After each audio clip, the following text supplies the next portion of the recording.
Nosso programa está de volta. Agora a gente vai falar sobre fobia de felicidade. Acredita que isso existe? Eu estou recebendo aqui no nosso estúdio a Luciane Fogaça, que é psicóloga, para a gente receber aqui novamente. Prazer, obrigada, Boa tarde. Boa tarde. Eu queria que você começasse explicando para nós. Tem gente que tem fobia de felicidade. Aliás, eu vou pedir para você começar explicando o que é fobia, né? Para quem não sabe. Ok.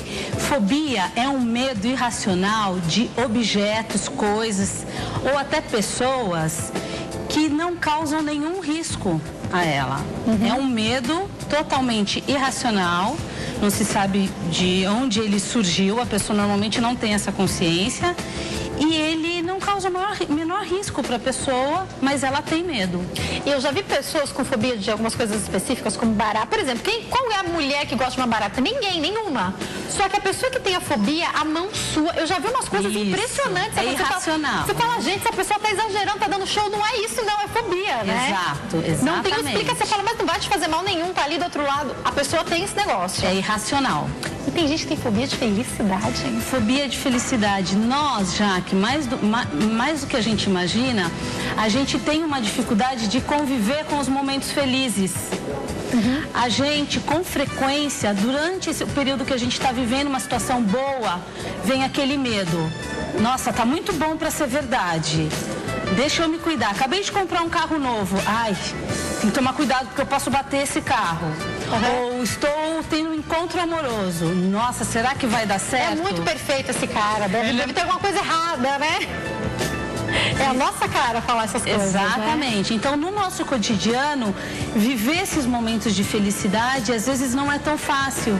A gente vem com um processo que a gente chama de sabotagem, que vem contra esse momento que te tira de uma situação normal, que não é de felicidade. Então, assim, se você está num momento que te traz uma excitação, uma felicidade maior, junto vem esse medo, essa insegurança. É muito comum isso.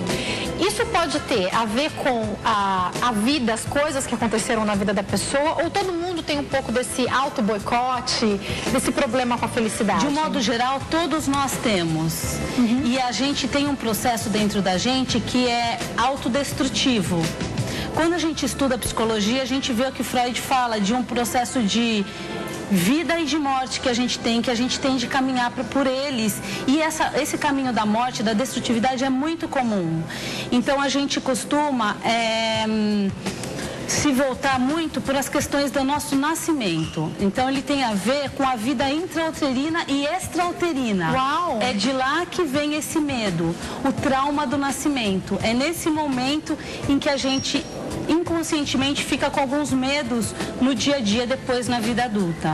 Então, de repente, quando a pessoa quer procurar, vamos supor, uma pessoa que tenha medo de água, enfim, a pessoa quer procurar o porquê que ela tem essa fobia, ela pode não encontrar, não se lembrar de fato de nada, pode ter acontecido então no nascimento, pode ser desse primeiro trauma. Pode ser desse primeiro trauma, porque nós vivemos num paraíso dentro do útero. E quando a gente nasce, a gente sai dessa homeostase, desse momento, desse paraíso, e a gente vai lá no Gênesis, que a gente sai do paraíso e entra e vem para um mundo que a gente não conhece. E é traumático esse momento para todos nós. É bem traumático. E essa sensação de paraíso, de felicidade dentro do útero, e esse momento onde você sai e é um desconhecido, o primeiro contato que você tem é com a sua mãe, por isso que o vínculo com as nossas mães sempre é muito forte, porque ela é a primeira que acolhe. Esse momento é muito traumático e normalmente os nossos medos têm a ver com esse momento, onde a gente está numa situação de felicidade e a qualquer momento a gente pode sair do paraíso. Tem alguma dica de como a gente não passar por isso ou é inevitável? Todos vamos passar por isso em algum momento? Todos nós passamos por isso no nosso dia a dia. É importante termos a consciência de que isso acontece para que a gente não se sabote, não entre nesse processo. Por isso é tão importante nos conhecermos e termos a plena consciência dos momentos em que a gente está entrando num processo autodestrutivo. A pessoa pode deixar de viver realizações, pode até mesmo deixar de viver um casamento, porque no namoro está tudo muito perfeito, ela se auto-boicota e acaba, de repente, terminando. Essas situações podem acontecer? Muito comum, acontecem o tempo todo essas situações. Essas situações de relacionamentos amorosos, um relacionamento que está muito bom, muito perfeito, tem alguma coisa errada. E aí vem as brigas, vem as críticas, as projeções, as inversões. É muito comum isso acontecer, sim. É muito comum a pessoa muito hipocondríaca, muito irritada. Então tem uma situação em que está tudo bem, está todo mundo no parque brincando, as crianças brincando, a mãe está irritada com alguma coisa, preocupada, com medo de alguma situação. Aquele que monta a viagem e fala, vou passar mal, vai me dar isso, vai me dar aquilo. Lua de mel, né? Isso, hipocondríaco. Uma lua de mel, os medos que causam, medo de andar de avião, são medos que não trazem alguma situação de perigo exatamente, mas que mesmo assim a pessoa sente, porque mobiliza uma série de inseguranças. Existem pessoas que vão ter mais problemas por isso, então, que precisam? Quem precisa de tratamento? Tem pessoas que são mais sensíveis a isso, sim. Normalmente as pessoas que têm mais dificuldade de olhar para si. Pessoas que são muito egoístas, que querem tudo para si e que são muito inseguras e precisam muito de afeto. Essas pessoas acham que sempre o externo é o problema e nunca elas. Então essas pessoas vão precisar mais de ajuda, sim. Como é que funciona um tratamento? Aliás, como é que funciona o diagnóstico da fobia de felicidade, doutora? Na verdade, o nome fobia de felicidade, ele é muito por conta dessas dificuldades que a gente tem no dia a dia de usufruir dos momentos de alegria. Porque a felicidade, a gente não está constantemente feliz. A gente tem momentos de felicidade. Então, é muito comum a gente no consultório receber pessoas falando, eu não consigo usufruir da minha família, ou da faculdade que eu faço, ou de onde eu estou, do meu trabalho, eu não gosto. O tempo todo a pessoa está se boicotando.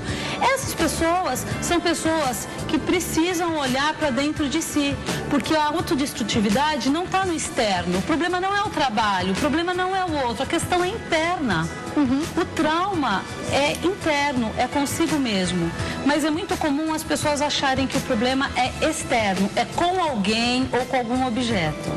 Esses dias conversando com uma pessoa, eu estava observando algo assim, e ela estava relatando de uma relação e ela me falava, poxa, essa pessoa, ela está sempre triste, acontece alguma coisa, nunca sabe como resolver, é tudo sempre um problemão. Aquela pessoa que você sempre pergunta, tá tudo bem? Ah, tá, mas, poxa, tá de emprego novo, tá legal? Ah, tá legal, mas, poxa, comprou um carro, tá legal? Ah, tá legal, mas é uma pessoa que sempre tem mais. Às vezes ela tá vendo uma coisa que você como amigo olha e fala, nossa, que fantástico, ela conseguiu um emprego novo. Você vai conversar com ela, ela tem um problema com isso, né? Normalmente são pessoas melancólicas e depressivas, né? Essas pessoas, elas vivem muito essa coisa da depressão mesmo. Elas têm dificuldade de usufruir, porque essa autodestrutividade está muito, muito forte nela. Ela não consegue ter os momentos de alegria e usufruir das situações que estão a seu favor. Elas têm um medo muito grande de que algo pior possa acontecer, de que a morte possa chegar até ela. Isso é inconsciente, mas é esse o medo. As pessoas que passaram por grandes frustrações, porque, veja bem, quantas vezes a pessoa teve expectativas, isso acontece com todos nós, olha, tive a expectativa de que tal coisa ia dar certo, e aquilo deu errado, 1, 2, 3 vezes, aí a pessoa fica com esse medo de dar errado de novo. Fica com trauma. Ela fica com trauma. E a pessoa pode ter trauma, então, da felicidade, pode. Né? Ela tem medo de que se tá dando tá muito bom pra agora ser vai verdade. dar errado, tá dando muito certo. Tá dando muito certo. Então ela fica com medo de vivenciar. Porque uma vez não deu, outra vez não deu. É importante essa pessoa perceber o quanto tem inconscientemente uma atitude para que as coisas se repitam e nunca deem certo. Tem algum movimento inconsciente para que essas coisas não aconteçam. Provavelmente não dê certo. Doutora, essas pessoas que procuram tratamento, e daí a senhora provavelmente conversando nas consultas, percebe que essa pessoa está se boicotando com relação à felicidade. Como a senhora falou, algumas pessoas são melancólicas, um pouco depressivas, precisa de muito tempo de terapia, em alguns casos, também vai para o psiquiatra? Então, o que acontece assim, normalmente as pessoas trazem uma bagagem de história de 20 anos, 30 anos, então mobilizar e olhar internamente para si, para todas essas questões, leva um tempo, né? Então, não é algo tão rápido. Às vezes, dependendo da situação, se a pessoa está com uma fobia que está paralisando, ela não está conseguindo sair de casa, a gente aconselha, assim, procurar um médico para, em conjunto com a terapia, poder sair dessa situação, sim. Nesses casos extremos, sim. Doutora, é muito difícil, de um modo geral, falando acho que de todos nós, a senhora percebe a dificuldade em assumir que o problema está na gente, não está no outro? Porque é tão mais fácil delegar, né? Falar o problema é o outro, é o marido, é o emprego, é o carro que quebra toda semana, do que admitir que muitas vezes o problema somos nós. Sim, você sabe por quê, Jaque? A gente tem com a gente mesmo uma idealização de achar que a gente é quase um anjo, que a gente não comete erros. Como eu sou bonzinho, né? Como eu sou bonzinho. E assim, muito porque às vezes a gente teve uma criação, as pessoas tiveram uma criação muito severa, onde não tolerava o erro. Então admitir os erros é muito difícil, porque você sempre, quando criança foi muito censurado, então ele cria uma idealização dele mesmo e de que ele tem que acertar e de que ele tem que dar, que ele não pode cometer erros muito grandes. Isso dificulta muito ele tomar contato com ele mesmo. Então ele olha para o outro, ele projeta no outro, o problema não é ele não pode errar. Porque ele tem algo tão idealizado dentro dele de que ele não pode olhar para os erros dele. E na verdade é o contrário. À medida em que a gente assume os nossos erros, as nossas culpas, a gente olha para elas e numa próxima vez tenta de novo e às vezes erra e assim vai aprendendo e amadurecendo, né? Homens e mulheres podem passar por essa dificuldade na mesma proporção ou somos muito diferentes com relação à felicidade? Somos muito iguais. Os sentimentos com relação a essas reações de autodestrutividade interna que a gente tem dentro da gente, ela é igual tanto para o homem quanto para a mulher. O que fazer depois de descobrir isso, doutora? Descobrir, por exemplo, até nesse bate-papo, talvez alguém esteja assistindo e começou a reparar a própria vida e falou, nossa, eu estou me identificando. Qual o primeiro passo? O que fazer? Coragem.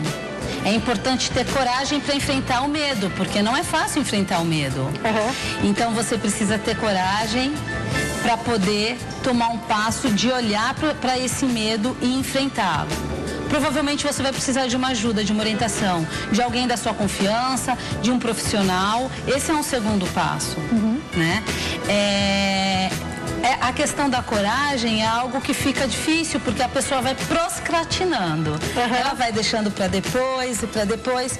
Uma outra coisa importante é o enfrentamento. Para você ter coragem, você precisa enfrentar e assumir que aquilo faz parte de você e que é um enfrentamento que inicialmente pode trazer mais medo, mas que depois ela vai ver que não era tão difícil assim.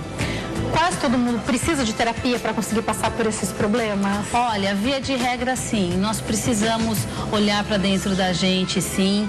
E no processo de terapia, o processo da terapia vai fazer com que você, junto com o terapeuta, perceba suas próprias questões, olhe internamente, pare para aquele momento. Faz bastante diferença. A vida, ela é terapêutica, Jaque. A vida por si só ensina a gente.